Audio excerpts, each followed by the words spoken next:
ये हमारा 16th MCQ है।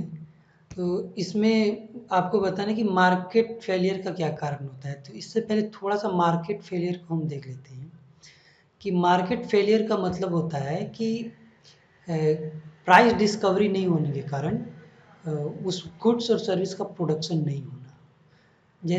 और स्पेशली प्राइवेट गुड उस गुड कमोडिटी का या सर्विस का प्रोडक्शन नहीं करेंगे, क्योंकि वो जो प्राइस उनको चाहिए वो उनको नहीं मिलेगा, या फिर उसका प्राइस इतना हाई करना पड़ेगा कि कोई भी कंज्यूमर उसको परचेस नहीं करना पड़ेगा। इसीलिए उसका प्रोडक्शन ही नहीं होगा। अब एग्जांपल में आता है आपका पब्लिक गुड।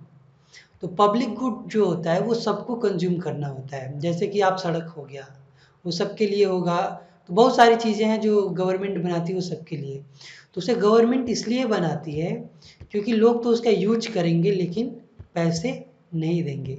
इसलिए कोई भी प्राइवेट प्लेयर उसे नहीं बनाएगा। ऐसा नहीं है कि सड़क प्राइवेट प्लेयर नहीं बनाते हैं, अब टेक्नोलॉजी ऐसी हो गई है कि लोग कर पाते हैं, लेकिन इन जनरल आप देखें तो सड़क जो बनी होती है उसको सब लोग यूज करते हैं, लेकिन पैसे उसके कोई नहीं देता है। इसीलिए सरकार उसको टैक्स कलेक्ट करके बनाती है। प्राइवेट प्लेयर कभी आपके गांव का रोड नहीं बनाएगा क्योंकि वहाँ से उसको कोई रिवेन्यू मिलने वाला नहीं है। तो वो मार्केट फेल हो गया, इसीलिए उसको गवर्नमेंट को टैक्सेशन के थ्रू, यानी टैक्सेशन के थ्रू उसको बनाया जाता है।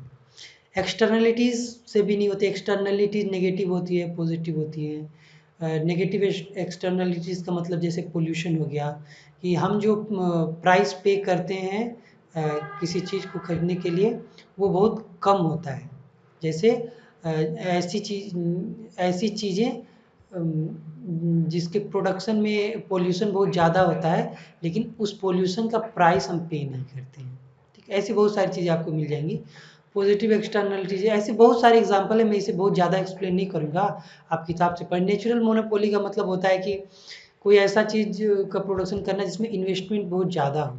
तो इन्वेस्टमेंट बहुत ज़्यादा होगा तो कोई प्रोडक्शन नहीं करेगा इंडस्ट्री, क्योंकि अगर वो ऐसा करता है तो मान लीजिए फिर कोई दूसरी इंडस्ट्री भी आ गई तो मार्केट प्राइस बहुत कम हो जाएगा और उसने जो इतना हैवी इन्वेस्टमेंट किया था उसको नहीं मिलेगा। जैसे रेलवे हो गया, तो इसीलिए रेलवे भी क्या करती है, सरकार ही चलाती है, कोई प्राइवेट प्लेयर नहीं चलाता है। ठीक, तो ये ब्रीफली मैंने बता दिया आपको। तो सिंपल सी बात है, यहाँ देखिए मार्केट पावर जो है वो नेचुरल मोनोपोली को ही बताता है, और एक्सटर्नलिटीज़ भी है जिसके कारण मार्केट फेलियर होता है। ठीक, तो इसमें सिर्फ ऑप्शन होगा हमारा बी सी, और मेरे ख्याल से ज़्यादातर लोगों ने सही आंसर दिया है। एक बार देख लेता हूँ। हाँ, बी सी सही है, ज़्यादातर लोगों ने सही दिया है। अब 13 पे चलते हैं कि marginal utility function for from consumption of orange is given as follows. मतलब ये मेरा मार्जिनल यूटिलिटी फंक्शन है। तो आपको बताना है कि मैं एक्स यानी ऑरेंज कितना कंज्यूम करूं कि मेरा यूटिलिटी मैक्सिमम हो। ठीक, तो आप डिमिनिशिंग यूटिलिटी के बारे में जानते होंगे, यानी कि एक ऑरेंज से मुझे बहुत यूटिलिटी मिलेगा लेकिन दूसरे से उतना नहीं मिलेगा और तीसरे से उससे भी कम मिलेगा, और एक बार जाके ऐसा होगा कि यूटिलिटी मेरा नेगेटिव हो जाएगा और मैं ऑरेंज कंज्यूम नहीं करूँगा। तो कब होगा ये? ठीक, मैक्सिमम यूटिलिटी मुझे कब मिलेगी? तो इससे इक्वेशन में ही आपको दिया रहेगा अगर क्वेश्चन पूछा जाएगा तो इक्वेशन को इसमें आपको क्या करना है, ऑप्टिमाइजेशन करना है। तो ऑप्टिमाइजेशन के पे मैं कुछ वीडियोस बना चुका हूँ, लेकिन फिर भी मैं आपको थोड़ा सा बता देता हूँ यहाँ पर। अब ऑप्टिमाइजेशन का रूल क्या होता है कि हम सबसे पहले फर्स्ट डिराइवेटिव लेते हैं किसी फंक्शन का, उसको अगर ऑप्टिमाइज करना है। तो इसका जब आप फर्स्ट डिराइवेटिव लीजिएगा तो क्या होगा, इसका फर्स्ट डिराइवेटिव जैसे कि मैं u देकर डॉट दे देता हूँ जो कि फर्स्ट डिराइवेटिव को इंडिकेट कर रहा है। मान लीजिए अगर नहीं भी कर रहा है तो मान लीजिए, तो यहाँ हो जाएगा -2x हो जाएगा फर्स्ट डिराइवेटिव, और यहाँ हो जाएगा +10। उसके बाद फर्स्ट मैक्सिमाइजेशन या मिनिमाइजेशन के लिए हम क्या करते हैं, फर्स्ट डिराइवेटिव को 0 के बराबर लेते हैं, और जब 0 के बराबर लेकर आप इसको सोल्व करेंगे तो क्या होगा,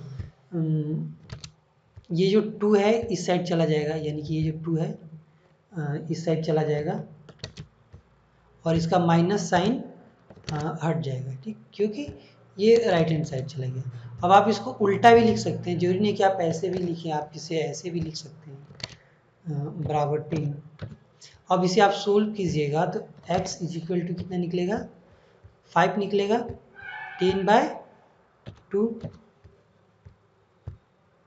यानी कि 5, यानी कि 5 ऑरेंज मुझे कंज्यूम करना चाहिए।